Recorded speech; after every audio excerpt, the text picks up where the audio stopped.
Pretty much every state of the 50 states of America has a lemon law.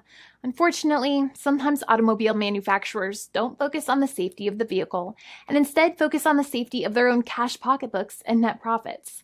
For that reason, if your car is a defective lemon, you should really know about your legal rights. So in the following, I am going to tell you all about what you can get or win when you win a lemon law case. Some automobile manufacturers make a lot of money and are rich, and a lot of people hate the dealerships for taking their money and giving them a hunk of junk, the runaround, and a bunch of lies. But sadly enough, the lemon law is not designed to make you rich, and it is not intended to make you wealthy. Instead, the law is designed in a way that is supposed to put you in the position that you would have been if the vehicle had not been defective. It is supposed to make you whole. Even if you spent $60,000 or $70,000 on the car to fix up the car and spice it up, you still might not get that money back. It really depends. Even though the dealership might have lied to you, given you the runaround, and then failed to do their part. That's why it is important to give them the lemon drop down. By winning lemon law cases, consumers are really making the road a safer place for all drivers and pedestrians by making automobile manufacturers care more about consumer safety.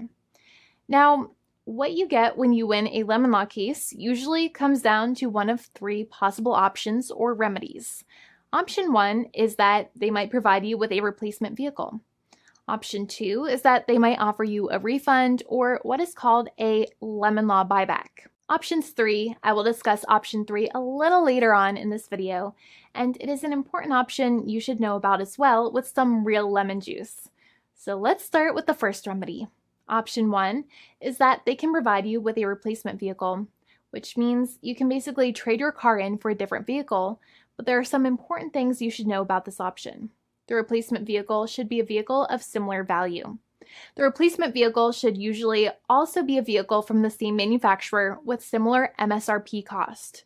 It's crazy that many times, even though you really don't like dealing with that dealership, you might have to get a second car from the same manufacturer, even though they have lied to you and given you the runaround or given you a hard time. But there is another option with this as well, because year after year, the cost of vehicles might go up and the new vehicle might cost more. That price jump can make it difficult to get a car with the same MSRP price. Even though your car was a lemon, you might still have to pay that extra cost for the new and now more expensive vehicle.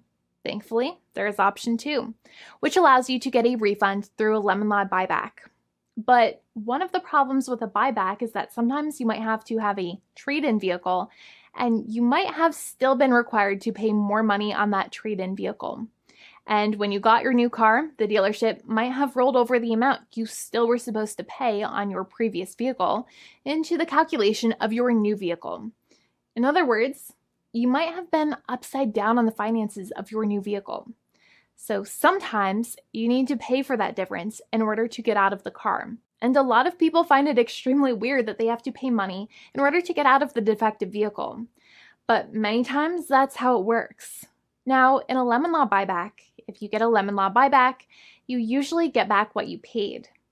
You may have bought the vehicle in a one lump sum all at once, or you more than likely had a finance or lease plan. What you usually get back is the money that you actually paid. Your hard-earned money that actually left your pocket and went straight into the pockets of the manufacturers. So think about it for a second and try to calculate about how much you paid. Think about the down payment and also add up all of the monthly payments that you have made for your car so far. It can add up to a lot of hard-earned money. In some cases, it can add up to $30,000 or more, but every case is different. Even though they accept that their vehicle is a lemon, many times the manufacturers still try to pinch pennies and also nickel and dime their customers.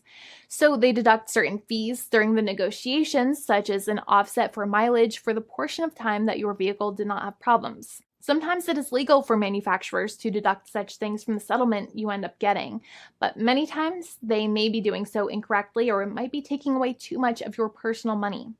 Having a powerful negotiator and experienced attorney by your side can be very helpful. In addition, most lawyers do not charge you out of your own pocket for their attorney's fees and court costs. Many attorneys only get paid if they win, and if they don't win, they just don't get paid anything. Lots of attorneys spend their own money on your case, and the attorney might never get the money back. But it may make sense for the lawyer to take that risk if you have a strong case. It reminds me of being a kid and selling lemonade and spending my piggy bank coins and quarters to make the lemonade, even though I was never sure if I would make my money back. But when I made amazing lemonade, everybody would want it. We would all be happier as a result. Option 3 is that sometimes a manufacturer might simply pay you a settlement in what is called a cash and keep procedure. That's when you keep the car, but you get paid some compensation for all of the headaches and defects the vehicle caused. Even if you don't have a clear lemon law case, the manufacturer might still make a good faith offer to settle the matter and get it off of their heads.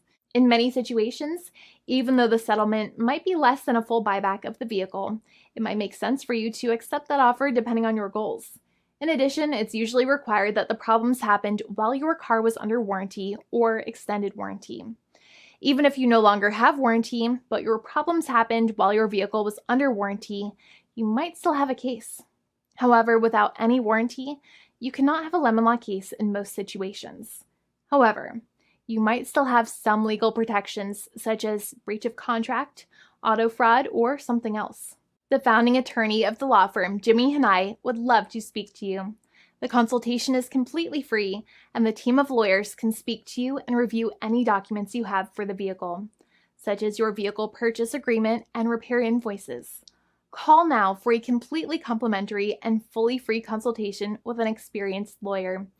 It's free to call 1-800-400-5050 day or night, 7 days a week, or visit us at www.californialaw.com. Lawyers are waiting to speak to you and encourage you to call.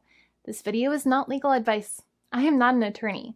I'm a paid spokesperson. Attorney Jimmy Hanai is a lawyer in the state of California and handles California lemon law cases. There are no guarantees.